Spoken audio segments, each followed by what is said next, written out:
Okay, so if you could have a video game set in the USSR, what game would it be? Oh, that's easy. The origin story of Zangief. I want to pile drive some bears. So kind of like Wario Land style, just like Zangief running around, just dropping pile drivers. It's like Guacamelee, but with Zangief and in the USSR. I dig that. Where he's pile driving bears into the snow and watching his shin hair grow. Because he's got some wicked shin hair.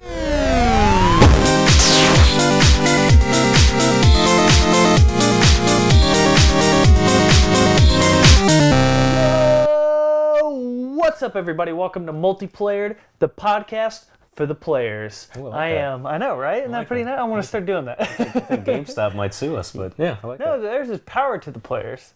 You're right. Yeah, this is the podcast for the players. I like a Soviet Union kind of thing. It's for the people. We'll get to the Soviet Union a little later. All right. But I am one of your hosts, Zach Matscanis. Beside me here is Philly Fusion himself. Ooh, I like that. Javier Ortiz. That is me. And by the way, those t-shirts for the Fusion, the FU t-shirts, I think I'm going to get me one.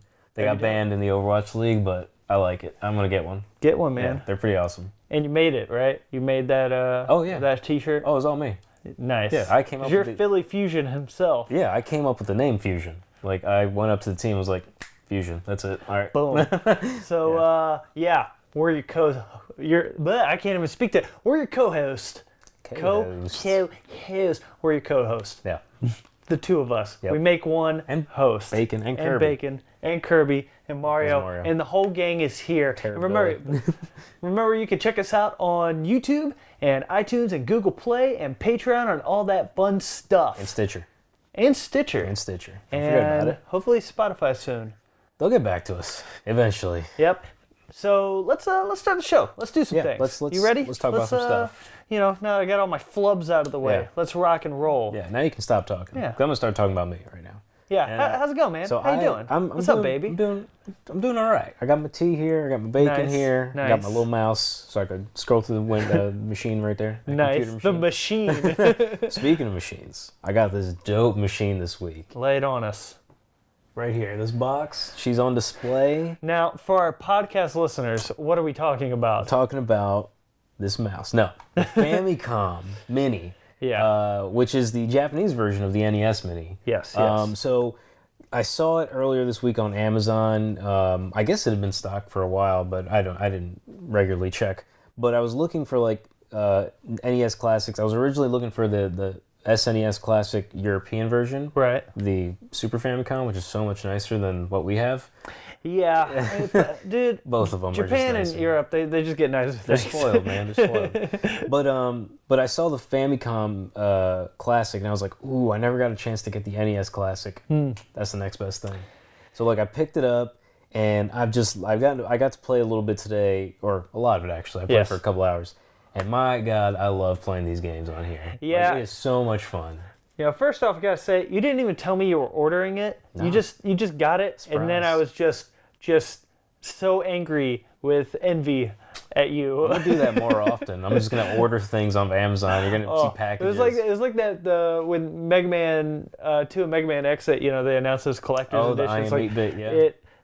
It took everything in me not to order one because the collector in me wants to get these things. Yeah. And like, no, I gotta set limits. I can't buy everything. I'm gonna say no. And then you ordered the Mega Man X one, and I hate you. Sometimes you need to treat yourself, which is what I did. I treated myself because I deserve that Mega Man X card. Because Mega Man X, that is my game. Like, I love Mega Man that game. 2's mine. It's my baby. Well, then you should have treated yourself. Stop not spoiling yourself.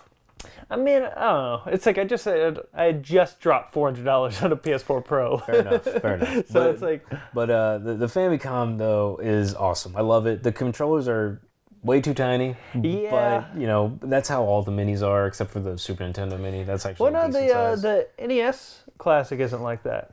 I mean, it's not that tiny. It's still pretty tiny. Though. No, they're normal size. They are? Yeah. I thought they were tinier for some reason. They're just tiny controllers to begin with. They're just tiny squares or rectangles, but they're normal size controllers. I never realized. It's just the Famicom. Yeah, the Famicom. Pull it up for a visual.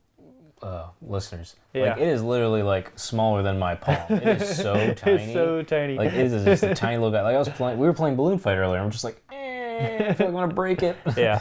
But it's really nice to have. It's so beautiful. I love the look of it. I've always been a fan of how the Famicoms look compared to what we got in the States. Yeah, our big VCR that we got. Yeah, our big box. Yeah. But it's really nice, and I got to play some games on it. Everything's in Japanese, though, so it kind of is tricky. So you can't play, like, Final Fantasy 3. Yeah, I can't play Final Fantasy 3. Mother. Mother would be extremely difficult to play. It'd be very difficult. Even Legend of Zelda 2, because there are some key dialogues in that game where you need to progress. But what about Key Solomon? Dude, it's Solomon's Key, first off. Oh, excuse me. That doesn't make any sense. No, Solomon's Key. I'd never heard of this game before. And it's only on the Japanese Famicom. Yeah. I love this game. Did you check if it's on the European version? I'm not sure. I did not check. Because I think they're different, too. The European. Yeah, I don't know which ones they have. I mean, because I'm not from Europe. Yeah. I don't know what they do in Europe. But no, as far as I know, it's on the Japanese one. It may or may not be in Europe. But that game is so much fun. Like, it's such a fun little arcade game where it's like you're this wizard named Dana, I think, or Donna. Donna from that 70s show. Yeah, or at least that's what the screen says when you win or when you die. But it's so much fun. It's all you do is, like, you're just making blocks, and you're making blocks disappear to progress to a door. Every board has a door that you need to get a key to unlock it, and that's how you beat that board. And it's so much fun because, like, you've got all these monsters, like, shooting fireballs, and there's guys trying to punch you in the face, which is really weird for, like, a wizard game. And wizard, punch him! Yeah, and like all you do is make blocks, and like you got to climb, and it's a great platformer because you're basically making your own path. Yeah. How to get to like a key and avoid enemies. It's really fun. I love this game. I was just watching you play, and I was enjoying watching you. The music's good too. I think. The music was pretty rad from what I was listening to. Yeah. It was I mean, all around especially for an early NES game. Yeah. Absolutely. It had a lot going for it. I would say this game came out originally in 86. 86. It was developed by Tecmo. It came to the NES and the Commodore 64 in 87. Right. But yeah, this game is like, I love this game. It is so much fun. Like, I'm going to definitely sink lots of hours into this game. And I'd like to actually do a stream of it. I think it'd be really fun. It'd be cool. Yeah, I think it's a good game to stream. But it's I like the wizard on there, Donna. Just looks like Robin Hood or something. It's just like this really green guy. It's like Link/Robin Hood with a wand. He's got some weird blocks on his feet. Yeah, he's got blocks under his feet. Like, he's just climbing on blocks. But it's essentially what the game is right there, that cover. But it is so much fun. I love that game. I think it's a great, it's such a good title, and I'm so happy I'd never heard of it before. Because I was just going into each game, just like, I recognize Mario on there, Mega Man, and Zelda. But there are some games I didn't recognize, and especially because everything's Japanese, clearly I don't know what any of them say. So I was just trying each game like one by one, and I came across that one, and I honestly sunk the most time into this one today. Yeah, it's so much fun. Yeah, it's a pretty rad game. Yeah, it is. We'll definitely have to do some sort of stream. We shall indeed. But speaking of the Famicom and just the NES in general, Nintendo made a cool announcement. Yes. That the NES Classic's coming back. Hello. I think I want to buy that next because I need one of my own. Yeah, I think June 29th? June 29th is when it's going to be coming out. And it's going to be apparently available throughout the rest of the year. So, it's a big, like, F you to the vultures who are just scalping them up, like, trying to sell you for $200. They are, but I think... Like, we were at Walmart the other day, and they had Super Nintendo Classics in stock. Yeah. So I think that is dying down, where it's just like, well, they're going to keep stocking, so there's no point trying to charge people $300 for it. Yeah. Like, which Nintendo, is awesome. I think they realized the mistake they made. It's like, people want this. It's like, just put it out there. They're going to get purchased. Here's my money. Yeah. It's just... Take it.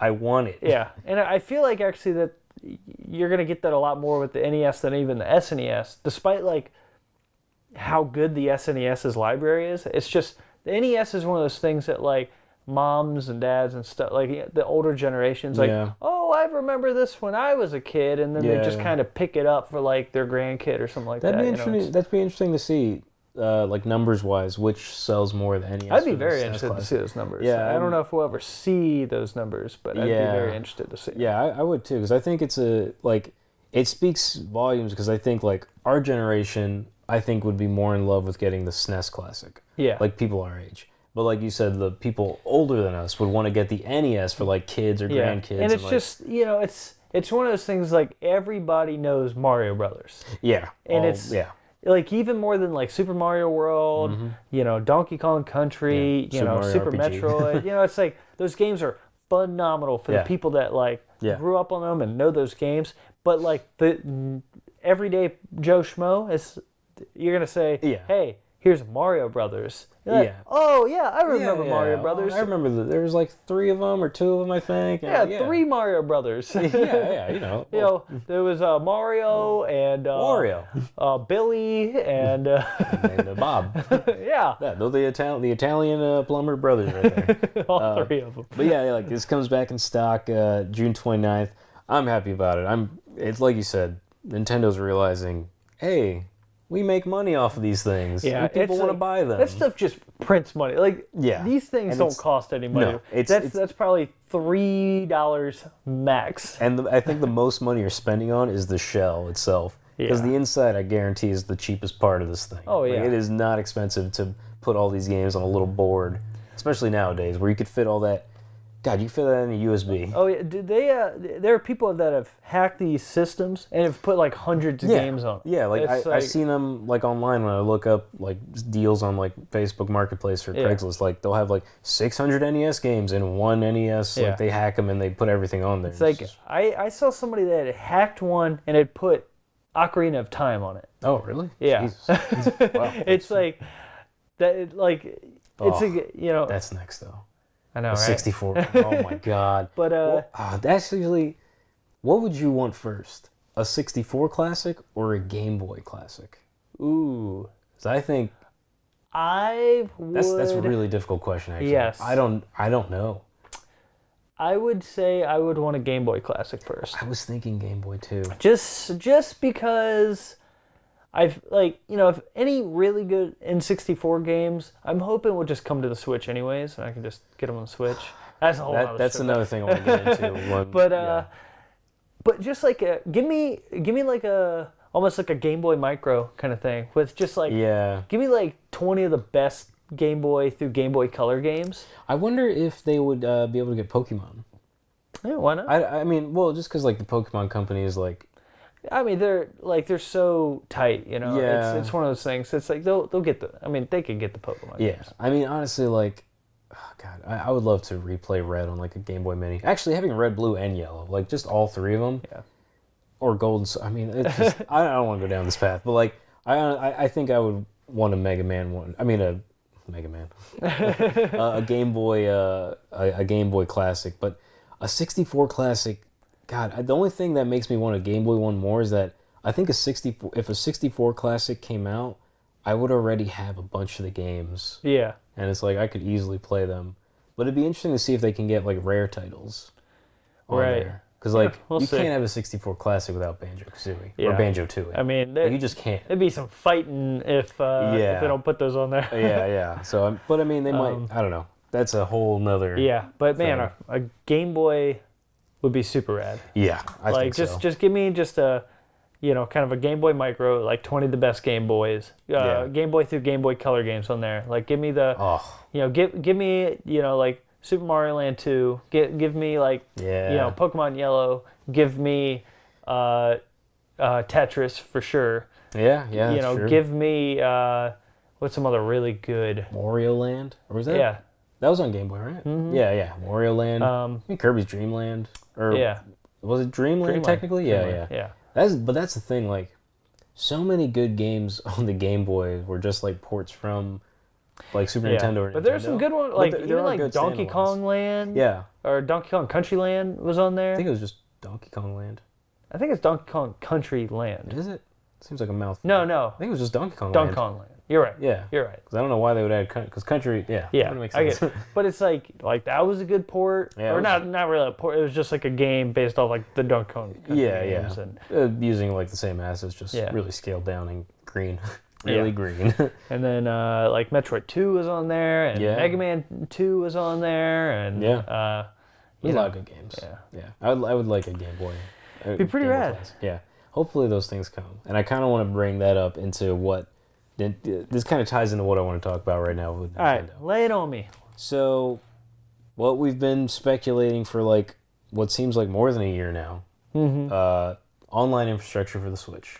Yeah, it's finally been announced. They finally, or at least they announced some stuff with it. Yeah, there's still stuff to announce. I hope so, because it's like we haven't seen like the interface. We haven't seen how the app on the phone is integrated. We haven't really seen. And that's nothing. There's a lot to it. Yeah, so let's cover what they announced for the online infrastructure. You're gonna get online play.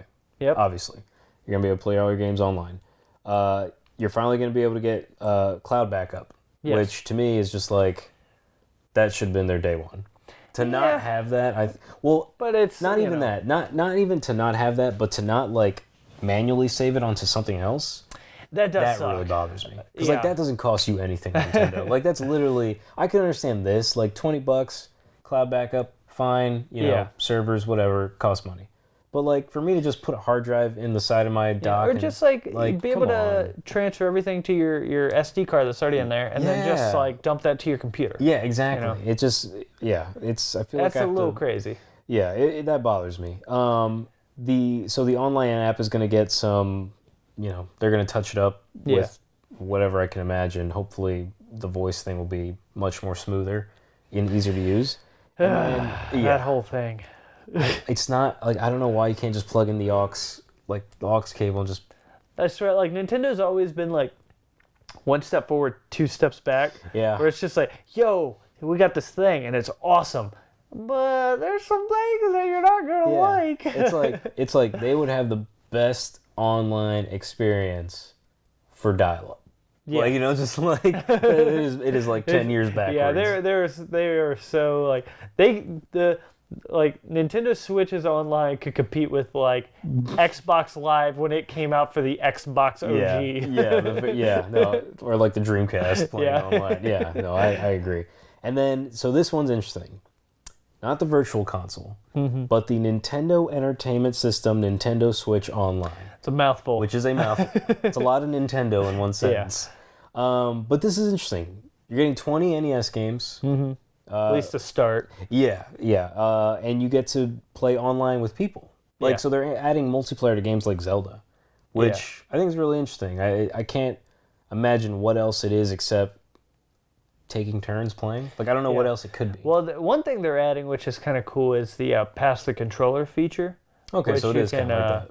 You can, like, at the very least, like, it might not be like a two-player game, but it's something where, and stuff like PS4 does this now, where it's like you start a share play, and then they're watching, and then you can hand off the controller and let them play, kind of thing. So it's kind of the same sort of situation with this. Okay, yeah. So what I find weird about this, and it's nice, it's a cool feature. It seems interesting. I like the idea of playing online, because we were, it's like we were playing Balloon Fight today. And so like playing Balloon Flight with your buddy who's like Balloon Fight with your buddy who's on the other side of the country online is cool. Like, it's like, really nice. It's cool to like have new features for a game that's 25, 30 years old. But that's my issue.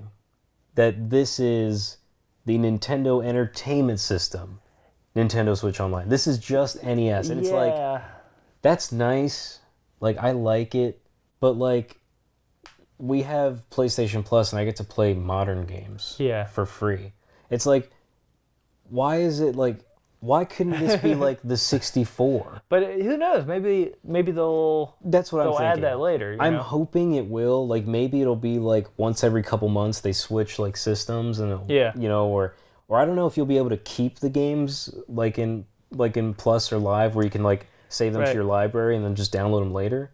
I don't know if it's going to be like that or not, but I just wish it wasn't like NES games. Like, I don't mind it, but like when I think about like, hey, the NES Classic is going to come back on shelves. I just got a Famicom. It's like, well, I have a bunch of Nintendo. I have a Nintendo Entertainment System and a bunch of games that I can play. Like, I don't want, not to say that, I don't want to sound ungrateful, but like, I don't necessarily want the NES. Sure, online, I get you. Like, I want, like, why can't I have 64 Mario Party online?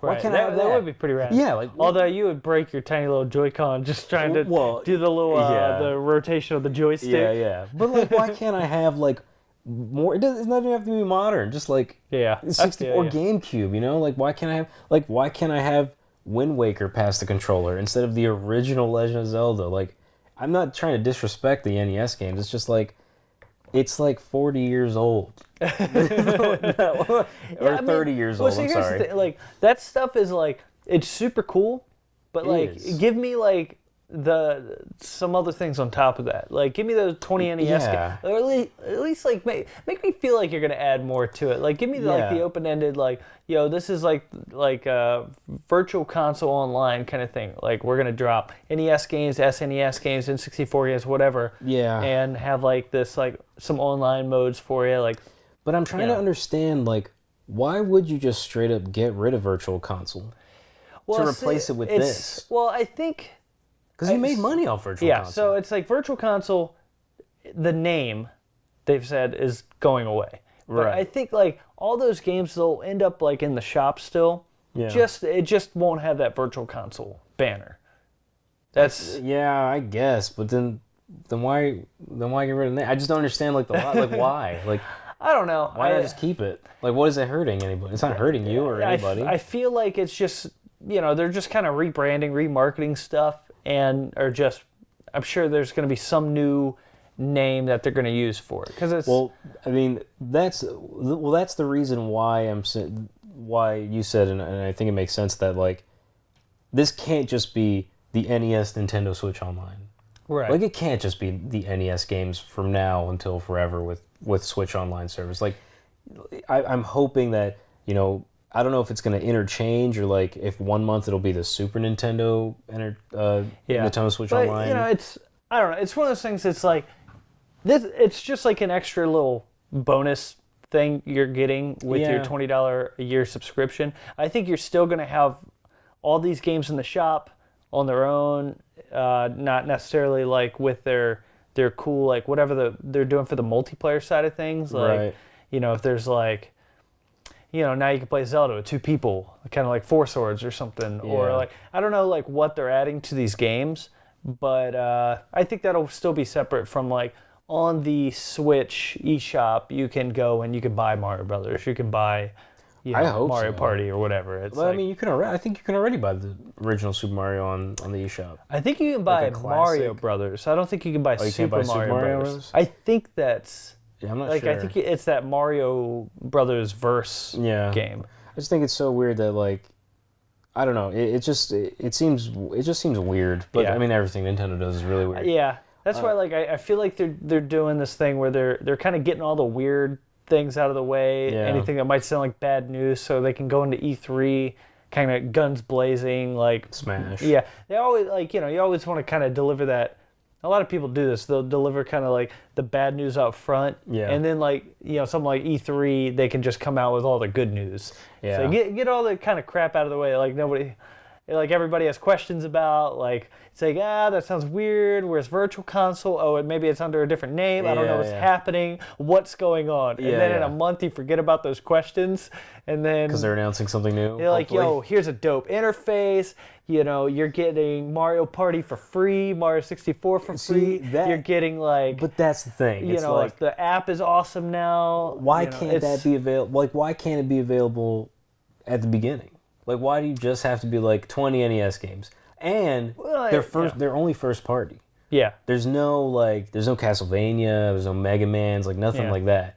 And to me, it's like Nintendo's library, first party is great and all, but like there are fantastic games that aren't first party. I feel like at least for this thing, I think it's gonna stay like that. Because think about it this way: it's like you have to go back in and code stuff into these games. Yeah. So it's something. It's like it's one thing for if they want Capcom to take Mega Man 2 and do this. Now they're gonna have to go and put work in versus Nintendo. They have their own code. This is like their own thing. They can just it's easy for them, But it's also like let's take Capcom or Konami for example. It's like they don't have to do any work. They literally have to do nothing except just like, hey, can we use your game so we can all make money and put it on our virtual? Yeah, but this has like extra stuff. Yeah, they're adding online components. I get that, but like still, that's. But not... they can put those on the eShop. Like that could still happen. I hope so. It's just the thing is like they've made things kind of confusing. Like there's, there's questions. That's the issue. The fact that we're like, well, this is happening. Yeah, but there shouldn't be that miscommunication. Yeah. Nintendo, there's a lot of back and forth. Yeah, Nintendo should clear some things up. Yeah. It's just weird, and I mean they're weird in general. But it's only $20, so for $20, like for a year.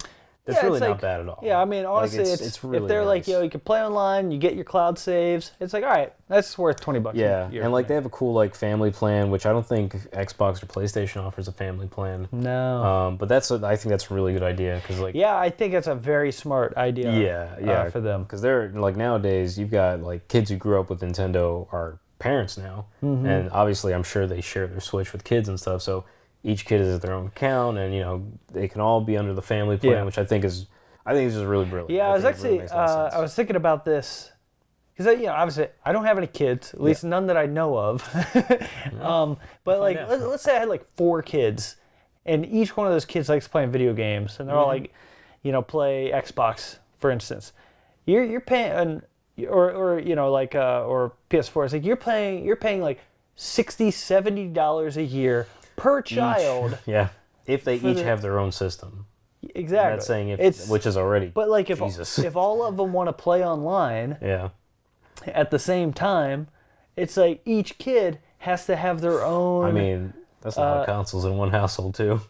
Yeah, but I mean, there's houses like that. I mean, I grew up with kids where there would be like 2 brothers or something, and both of them have like a 360 or something like that, which means you have to pay for 2 Xbox Gold accounts, and it's like that's it racks up. Yeah, just like between the console and the subscription for all your kids and a game for each kid, it's like it adds up. Yeah, so it's like doing little things like this where.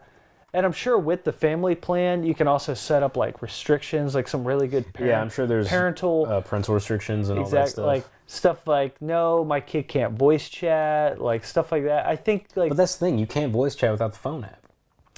Right, but even like if you have the phone app, you're gonna have to log into your Nintendo Switch Online account. Right. And it might be set up so that like your kid can't talk to people over the app. Do you think? Because I honestly, I do think eventually there's going to be a Nintendo Switch XL or whatever. Yeah, totally. Do you think with an XL that has stronger processing power or whatever, do you think that'll have the built-in aux cable? God, I hope so. Because like I think it's dumb if it doesn't. Yeah. I think it's really dumb. Like this is what I think they should do. I think that they should come out with something that slides onto the like maybe the right Joy-Con side or something like that. Yeah. It's just an extra piece. It's got its own little processor in it. Whatever it needs. It's like an $80 adapter. Just slide it on. Oh, I'm just making up a number. And then it's like you could just plug your stuff right in there, and it's like now you have voice chat on your Switch. You don't need a phone app because it's stupid. It's Bluetooth. You could just run it off your headphone if you want. But still, you need like a controller that has an aux cable. I think that's necessary. Well, not necessarily. I mean, because the Switch has Bluetooth, so it's like you could use your Bluetooth headphones, or there could be an aux. But like jack. my headphones aren't Bluetooth. Well, okay, good. Well, but that's but you're only catering to the Bluetooth audience there. Yeah, but it's like you can go buy another $20 pair of Bluetooth headphones. Yeah, but like those headphones they're good quality for not that expensive. Get good. Get good. Well, either way. I'm down for whatever headphones work on the Switch without a phone app. That's true. Like at this point, I'll just use my phone headphones. If Nintendo's like, yo, you don't need the phone app if you take these 2 syringes and put wires in them and then shove them in your ears. Like, okay, all right, well, that's fine. Here it comes. As long as I don't have to pull out my phone like an idiot. Yeah. And get on an app and try and. It already sounds good. I don't want that. Yeah. Nobody wants that. It's such a hassle. Ever. I feel it. But yeah, so that's that's coming out. I'm sure we'll hear more at E3, which is like a month away from now. I'm sure there'll be a lot more details on all their, infrastructure and what they have planned, and like if it'll tie into the Smash release, which I think it will. Oh, it will. Yeah. That's a day and day. Yeah. So that means Smash September confirmed? Yes. Okay. For me. I thought so too. That's my prediction. I think it's day and day. Yeah, I think you have to. Yeah. I honestly think like if people, because I don't think it's enough to say cloud backups and you get 20 NES games you can play. I think people are gonna be like, well, I still don't have a fun game to play online. I also have one more prediction. Yeah. Just popped into my head. I think Nintendo is also going to announce at E3 that Smash, maybe. So I think both these things will be no. I think day and day for both. Yeah. It's going to be the end of September, like the very very end of September for both those things. Maybe mid-September, Nintendo's going to have a Smash beta, like a Smash Fest kind of thing, kind of like they did with like Splatoon and stuff like that. Download the game, you have 8 characters, and it's like they're just going to stress test the heck out of everything. And then day and day with online, it's coming out like September 29th or something like that. I just want to bring up Super Smash Bros. Brawl and how playing online on that game was damn near impossible. Dude, Smash Wii U is pretty awful too. Like, yeah, it's not much better, but and these games, they're not, and these systems, they're not that old. Like by that time, look at what 360 and the PS3 were doing online, even the Xbox.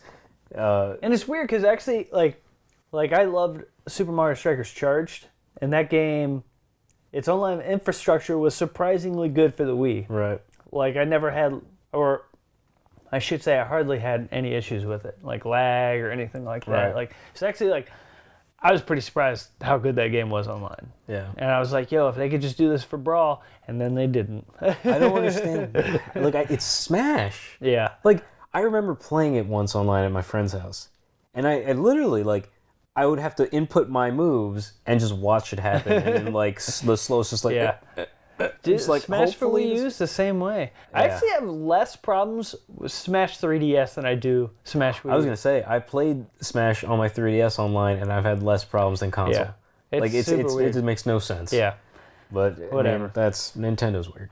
Good old Nintendo. Love-hate relationship. It really is. I think you were right. The best way to describe it is one step forward, 2 steps backward. Yeah, it's just how it is with them. Yeah, they're weird. But anyways, let's on. Yeah, let's get into the let's get to some fun things. Nitty gritty. Right, what else we got? What stuff else that a lot of people aren't hearing about or talking about. Which you discovered this. Yes. I had not heard about it, but I think it's really cool and it looks really interesting. Let's talk about this game. Let's talk. Because, so a few days ago, I can't remember the day, but a few days ago, this trailer released for a game called Atomic Heart. Yeah. And, I'm going to look right at the camera. YouTube people, podcast people, you listen real close.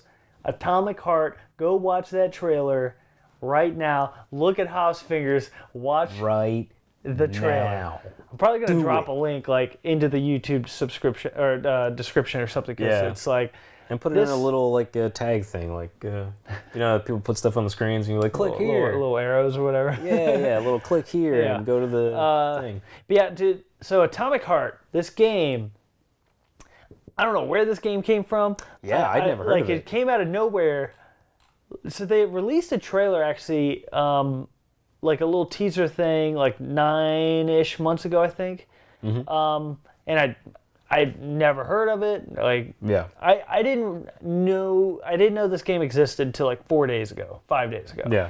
And it's this trailer is dope. So basically, Atomic Heart is this game that it takes place in an alternate reality peak of the USSR.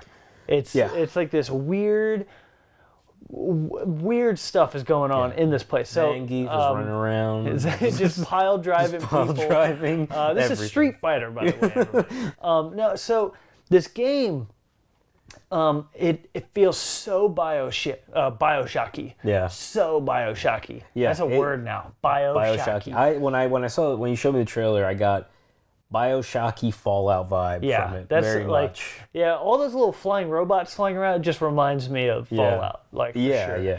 And just like, this kind of high-tech, low-tech kind of thing where it's just like you have, kind of this 1960s-ish era, sort of what it feels like. Yeah. But with robots, so it's like everything's like very mechanical, very just like... Just so you get ideas from it.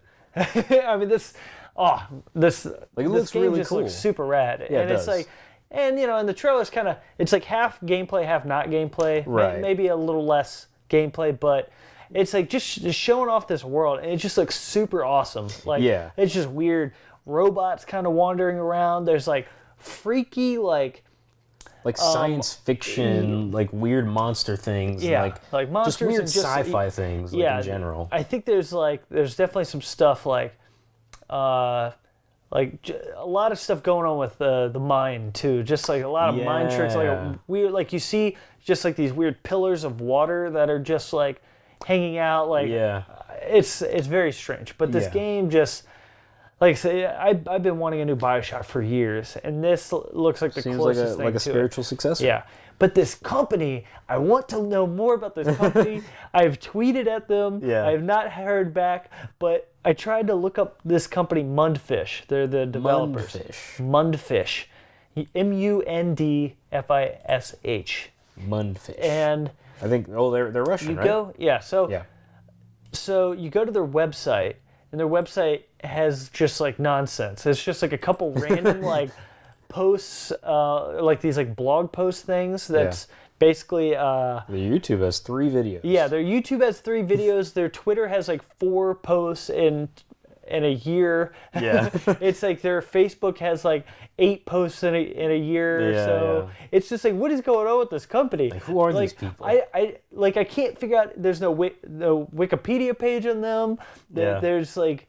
They're really like nobodies. Yeah, it's and not to say that they're they're nobodies, but like they've never done anything. I don't think. Yeah, no, they haven't developed a game before. Yeah, it's like I don't know. New. Like I want to know who works for this company, if they've worked on other games before. Like I want to know more about Mundfish. If you're listening to this, which I know you're not, especially because it's in English. Well, they probably know English. Their whole website's in English. Yeah, they know English. But it's like, they're smart.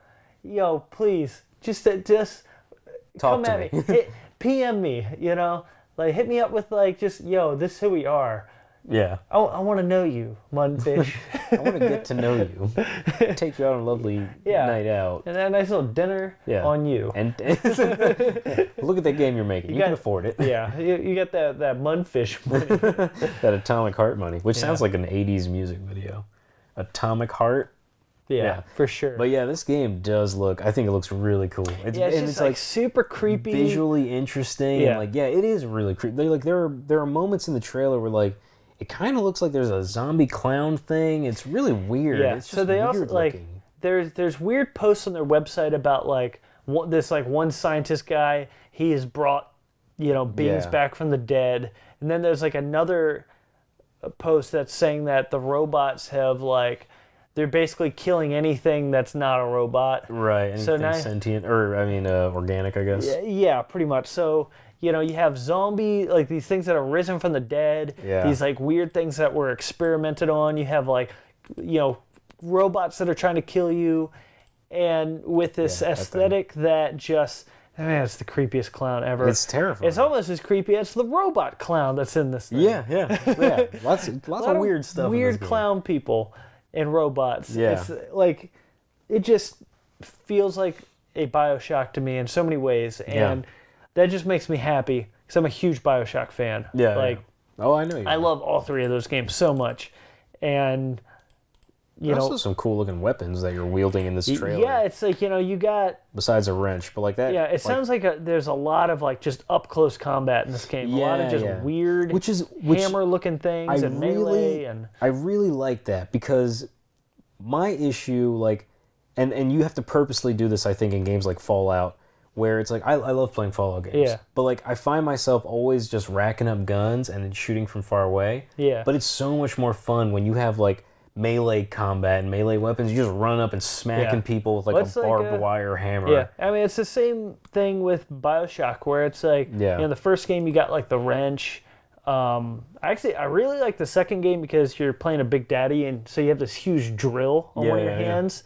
And so it's like you're shooting somebody, and then you could just run up and just like drill them in the face. Nice. Like, you know, I like these like kind of close-quartered, like weird freaky stuff is going on. Yeah. I'm gonna beat you with a hammer. It's like, you crazy clown robot monster. It's like, that is my kind of game. Set in an alternate reality, in a weird place with weird experiments going on. Like, that is, in Russia. You're just oozing my kind of game. And that's something, and I mentioned before we started the episode, where it's a game like this. What I appreciate most is that it takes place in the USSR, which is a place like you never really go in games. Like, there are parts of history and parts of the world where I feel like games just don't touch, and you know, unless it's like, you know, the only time you'll see Germany is like Nazi Germany. Like, for the most part. But like, there are those cliches. But I like the idea of like, here's like an alternate reality of the USSR. And and it's like, you know, maybe it's like near Chernobyl or something. Maybe it's nuclear bombs went off or there's radiation. Who knows? Maybe that's why things look so messed up. But like, it's cool alternate futures that take place in different places that you're not usually in. Yeah, it's actually, I don't know. Did you ever play the Metro series?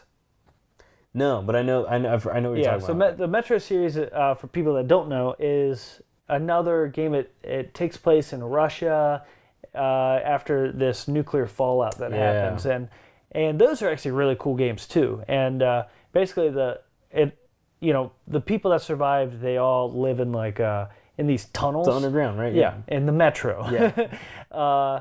So, and then you get these crazy monsters and stuff up top. So it's almost like, you know, kind of like, you know, Fallout, but, you know, in Russia, but not open world like that game is. It's a lot more linear, but but it just, you know, it's just like, it's cool to have games in different places, you know, places you've never been before, you know. Exactly. It's all part of the kind of the escapism of video games. So it's like, you go into a new place. It's like you're doing something you've never done before. Yeah, and it's like you're experiencing, like, you know, all these games, like whether it's a game like this that takes place in Russia or like Assassin's Creed 2, which was like Italy, all themed like Renaissance Italy, and like, you know, games like that where meet your boy Da Vinci. Yeah, you meet Da Vinci. What's up, dude? But like, spoilers. they take you to different parts of the world, different time eras, and you're actually learning about that place and like the culture that made it so popular and what we know of it through, you know, in history class. Like, that's what it was. It's great representation, you know, that you can't necessarily get in movies or books or stuff, you know. So it's a really cool, I love the idea of this, like experiencing another culture and like, what would that be like in an alternate universe where like there are crazy zombie monsters running around? I'm sure I've talked about it before, but I just love alternate realities, like it's in history. There's just like, if you can combine this, like, you know, I love like the show like Man in the High Castle and stuff like that. It's just like Wolfenstein or Wolfenstein, Wolfenstein. You know, especially because it's a video game, it's a perfect example where it's like it's an alternate reality set. Well, you know, the second one's in the States, but the first one's in Europe, and it's just like being able to explore this world. It's kind of like our own, but like things are off. There's weird stuff going on. Like, let me pick up a book, or let me pick up like a news article and read something. Let me watch some weird, creepy, like reel-to-reel movie or something that you just like a projector of something going on. Like, let me discover why this happened on my own. Like, you don't have to tell me. Just like, let the world tell me. But it's also like games like and Wolfenstein's a great example, because like Wolfenstein, you know, it's obviously a future where the Nazis win, but like a lot of that game, like the technology and like what the Nazis did, like it's based off of real plans and real ideas. They were trying to develop, like crazy technology that the Nazis were trying to develop to win the war. Like, that was real. That was a thing. I mean, obviously they didn't create like mech suits and stuff. right. At least not that we know about. I'm sure they wanted to. But yeah, like they totally tried to do all that. Like they tried, they wanted to do space travel and like and colonize. Like they wanted to do all that, and you see all that in Wolfenstein and Wolfenstein 2, where it's like, oh my God, this is like a crazy sci-fi movie. But it's based in reality. Yeah. Like, that stuff was actually, real things that were looked into and tried to develop. Yeah. So it's really cool to see these things where it's like, you can, like you said, like, pick up a book in the game, but you can easily look online and research some of the stuff you see. Yeah, and that's actually like I was doing that with Wolfenstein too. Oh yeah. Like after playing that game, so I'm a big history guy and I know a good amount about that stuff, but I wanted to do some more research into like, kind of the like a deeper dive into like the relationship between like Germany and like Japan at the time, and then like looking into like in that world, what happened to Japan, because they don't talk about it too much. So I was diving real deep into that online and people's like thoughts and ideas of that, and so it's like. I love like after the fact doing homework and like and just kind of looking into that. Like you're actually learning something. In a weird way you're learning. Yeah. So Why is you still learning something? Yeah, it's really cool, man. I wanted to give like just a big shout out to this game. I'm super excited. It looks fantastic. Hear more about it. I hope it's like as good as this trailer makes it out to be. Like I want you to just like look at this trailer. I mean, and you've watched it already a couple times. But like, what do you think? Like, who do you think you are? What do you think this is about? Well, so we know that much. So basically, there's this place called Experiment like 3281 or something like that. It's like it's a place in the USSR that they're developing like secret stuff, essentially, like secret, like an Area 51 kind of thing. Yeah, where they're developing like secret weapons and technologies and stuff like that. And basically, all this stuff has gone wrong. You know what that looks like? The USSR has lost communications with this lab, and you are a secret special agent. Special agent is what I was looking for. You're a special agent with the USSR. Your code name is P3, and you're going in to investigate what's going on. Okay. And that's about all we know of this game. Okay. So it's like... You're investigating some crazy stuff, apparently. Yeah. It's like, yo, you sent me in here by myself? With a pistol? Brah. Come on. Like, I'm beating people with a wrench. It's like, brah. And then his commander's like, da. Da. Brah. Da. But yeah, like, it looks wild and crazy. Yeah. And I was going to say, like, this little guy kind of looks like the monkey from Batman Ninja. Just, he does kind of look doesn't he? Looks just like that. But he also kind of... It has like that little dude sort of looks like the big sisters from like BioShock 2. Yeah. The funky fat dudes at the end just remind me of Big Daddies in general. Yeah. It's just like, dude, I can't wait. I want this game right now in my face. There's some really cool animations in this trailer too. Like one just scrolled by where he impaled the guy and it just went down the pole. Yeah, like he just put it right through the pole. I love great killing animation. Yeah, like it's so cool. It's so great. Yeah, like he's straight up, and then he opens up a can of condensed milk and drinks it. Just chugs it. Like that's pretty awesome. Yeah. But that fat guy, that fat robot thing, that looks like an enemy from Mega Man X. I don't know if you remember that one. Oh, which guy? It was on Sting Chameleon's level. There's a mini boss in Sting Chameleon's level where he's just that. Like he's a big round thing with like these giant like wrench arms, and he launches them at you. I don't even remember. It's been so long now. I gotta replay the Mega Man. I'm getting the special edition carts. I hate you. Even though I have the regular cart in there. I hate you so much. But no, so yeah, Atomic Heart looks awesome. Yeah. Mundfish, I want you to make lots of games. Yeah. There are also there's like a VR game set in the same world that they're coming out with as well. Oh, nice. I don't think I showed you the trailer, but it's called Soviet Luna Park, I believe. It's like nice. One of their 3 videos on their YouTube page. You can see the trailer. I mean, I got their YouTube pulled up right here.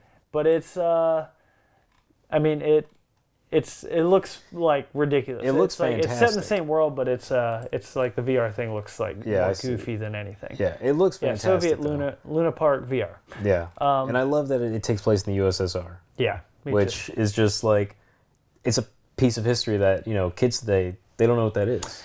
I know, right? It's crazy to think about. Yeah, but yeah, it's so cool. Like again, like taking these pieces of like different parts of history, like applying it to a video game. Yeah. Visually looks fantastic. I'm sure there's something about this game has to be based something off reality, like real life. Like, yeah, I'm curious to know how all this happened in the series. Like, you know, maybe after World War II, like, you know, the Soviets did something, took out the U.S. or something like that, or maybe like just things escalated in a different way. Well, I mean, you had like the Red Scare, I think it was what it was called, in like the '60s, and then you know, and even up to the like through the Cold War and stuff. The like, and that's another thing about like what we see in like, you know, games or movies and stuff. Like Russia is always like, oh, the commies, the bad guys. Yeah. So it's like it's interesting to see like this take on it. For sure. You know, so it's like it's cool stuff. It's cool seeing stuff like that. Yeah. It's always interesting to see like different cultures and parts of history in a game where it's just like totally alternate reality, where like something that was leading to this actually happens in the game. It just seems really cool, and it looks visually like a really cool game. Cool. It looks badass. Yeah. So can't wait, dude. Yeah. Shout out to Munfish again. Shout out to Munfish. I'm gonna take that. And they have the same chair we have. I know. Let's just they got good taste. Yeah. Check out our Instagram. We're gonna post this picture. Because you showed me that, and I was like, damn, these guys are pretty cool. Yeah, same chair. Got that same chair. We're on the same wavelength as Munfish. That means we could make a game. Yep, that's what it means. Everybody that develops games, they have that same chair. Yeah, it's in every office. It's a staple in the gaming industry. Hideo Kojima has like 12 of those chairs, and he sleeps on them awkwardly. All right, so what else we got? We're getting, I don't know how much. Yeah, we're pretty much out of time. We're getting close. What else we got? I've got two things left. We can either talk about the Sony E3. I also have my video game Historia, or we can do both and try and just blow past both of them. I'm up for the challenge of doing both, because I think the Sony E3 thing is kind of light. All right, well, let's just roll through it. We'll steamroll through it. So, Sony E3, Sean Layden, we're on a first name basis. Sean. What's up, Sean? What's up, baby? He basically said that Sony's E3 presence is going to focus mainly on 4 Sony exclusives. Death Stranding, Spider-Man, The Last of Us 2, and Ghost of Tsushima. So, I think it's interesting to see because, like, you know, they talked about all these games last year as well. Yeah. I think a heavy focus will be on Spider-Man because it's going to come out. Yeah. So there's going to be some chances for people to play, demos available, like more gameplay. Oh yeah, I think there's definitely going to be like a real fatty just demo. Yeah, there better be, because last year when we were there, it was just like, I want to play it. I don't want to watch you play it. but yeah, and then Death Stranding, Last of Us Part 2, and Ghost of Tsushima. All these games, which I think we both agree on, might be next gen. I think so. I feel like Ghost of Tsushima, I feel like that's like a fall 2019 game at the latest. I feel like actually it might even be like a March release kind of game of 2019. Like you know, because they've been doing that, like things like Horizon and stuff. Yeah. But I feel like March at the earliest, you know, fall at the latest for Tsushima, because I think Sucker Punch has been working on that game for a solid 3+ years. True. Because it's like they haven't done anything since Second Son, and that was a launch. Yeah, that was a launch game for PS4. So it's been a minute. Yeah. So it's like that game is probably pretty close. I would hope so. Like, and I feel like The Last of Us Part 2 is like a, you know, at the earliest, like 2019, like winter 2019 kind of game. I don't know, man. At the earliest. That's how I feel. They might just drop a bombshell and be like, it's coming out this fall. Yeah, I don't think. There's just no way. They just started working on that game. I'd be shocked if they didn't just start working on the game. Like a year and a half ago. Come on, I think that game's been in development for longer than that. 2 E3s ago, they said they were still working on like the script. They hadn't filmed anything. That's what they said. That's what they said. They could easily be lying. Sean lies all the time. Why would they lie? Who's to say that Sean Layden doesn't just lie? He wasn't even. I don't think he's lying about that. I'm just saying there's a chance. Yeah, I don't know. And I think it'd be pretty awesome. But I think the other two are like, I feel like they're going to be like PS5 launch games in like 2020. Death Stranding and Last of Us? Death Stranding and what was it? Well, and The Last of Us. Yeah, because Ghost. That's kind of how I'm feeling. Yeah. Or at least like, at least Death Stranding. That's like a launch PS5, and it's not coming out anytime soon. I think the same. Well, especially for Death Stranding, I don't think that's anywhere close to being released anytime ever. But I could see Kojima just coming out with a weird demo this year. Like, I feel like that's tradition. Yeah, I see the next PT coming just for funsies. Oh, we'll see. It's just like, yo, here's your weird demo. It's out right now. Yeah. Well, it's just like, what is going on? We'll see. It's gonna be interesting. They've got a month to just lay it all out for us, and to see if I think they're also gonna focus on like some independent stuff that will be Sony exclusives that they're working with, like third-party developers and all that who they have deals with. So it's a lot to look forward to. My only thing is like, if your biggest things that you're having is like Spider-Man, like that's your closest release, it's like, maybe Ghost of Tsushima is soon after that, but still. It is. I think we're going to see a lot of that game. I hope so. I think we're going to see a lot of all these games. Less deaths. We're going to get another weird movie. Well, yeah. I think it's going to be like, you're going to get the most from Spider-Man. Yeah. Obviously. And then Ghost of Tsushima will be second with the most. And then I think Death Stranding will just be another weird Kojima movie. Yep. Just another short movie he's going to make. And then I feel like they're going to pop just a PT-style trailer up. I mean, a demo up. Like, yo, it's out now. You can play baby Norman Reedus. And holding adult Norman Reedus. Yeah. That's the twist. Yeah. I don't know. I don't know. That game is... Something tells me like that game is not. We're not going to be able to do anything in terms of playing it for a long time. No, he's going to take his sweet time. He's getting those fat Sony checks. Yeah. Kojima's just fine. Yeah. Okay, so we're just about done. So let's finish it off with a quick game. All right.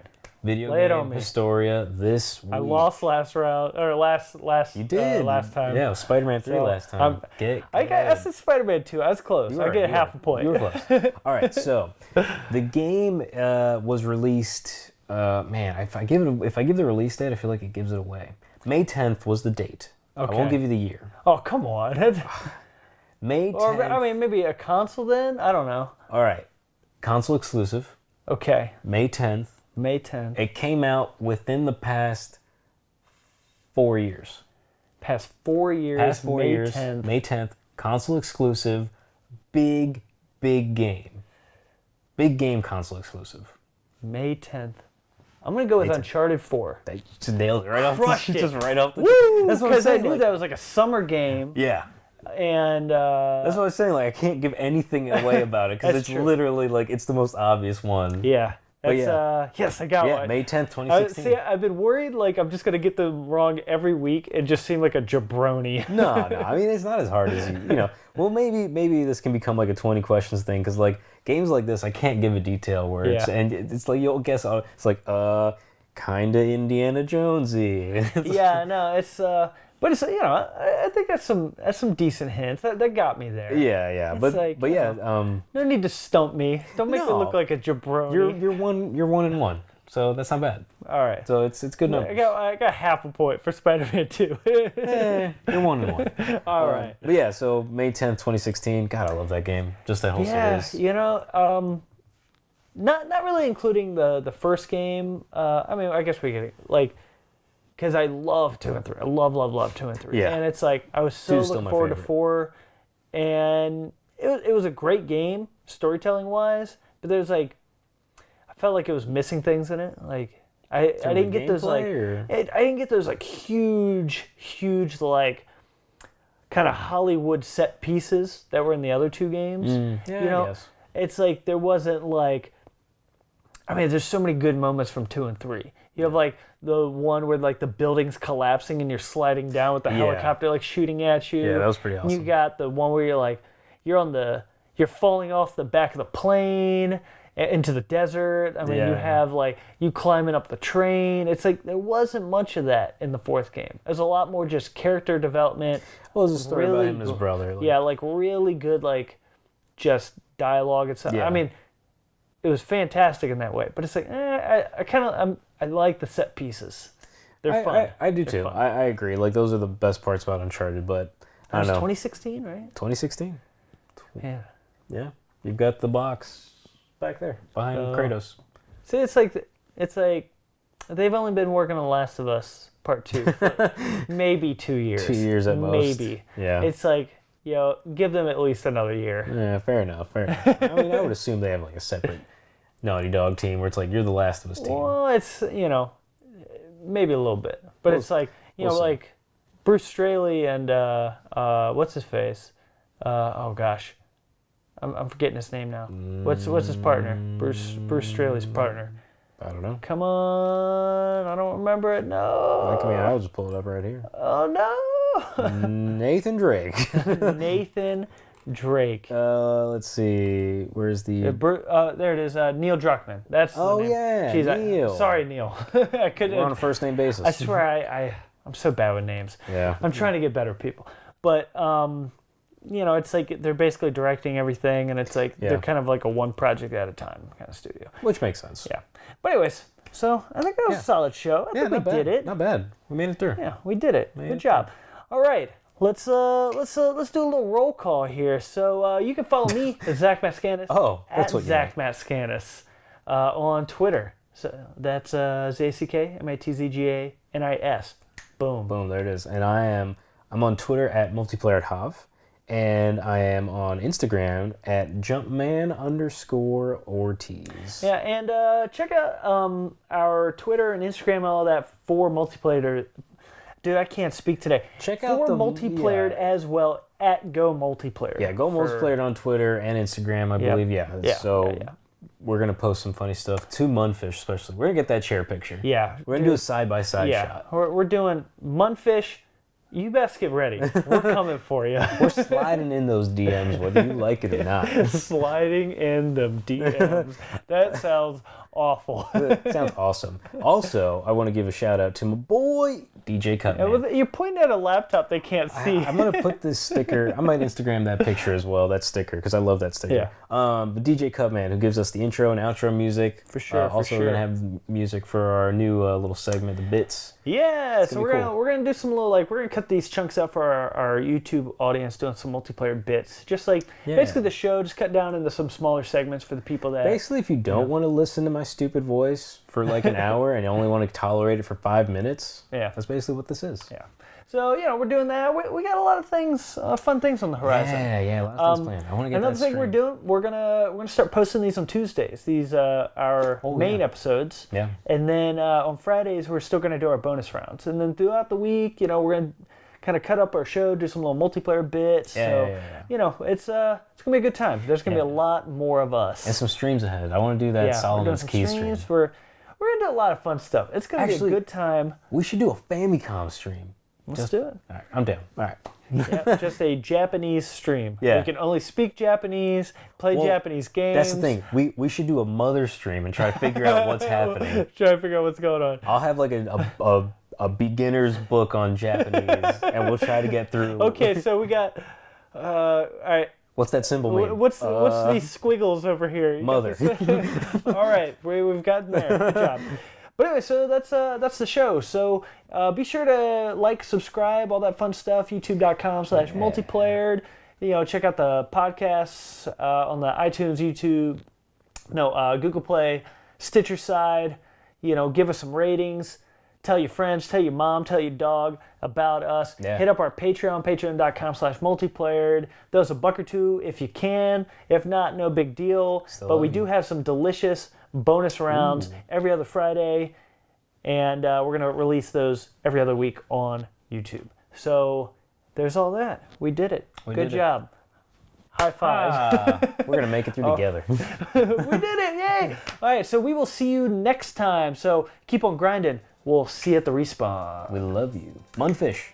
Remember that. We love you, Munfish. Come be friends with us. We'd like to give a big old special thank you to Jaden Lawrence, Arturo Madeira, and Murcha Dan Krolpatariu. If you want to receive shoutouts like these awesome, beautiful people, be sure to check out our Patreon at patreon.com/multiplayered. See you next time, players.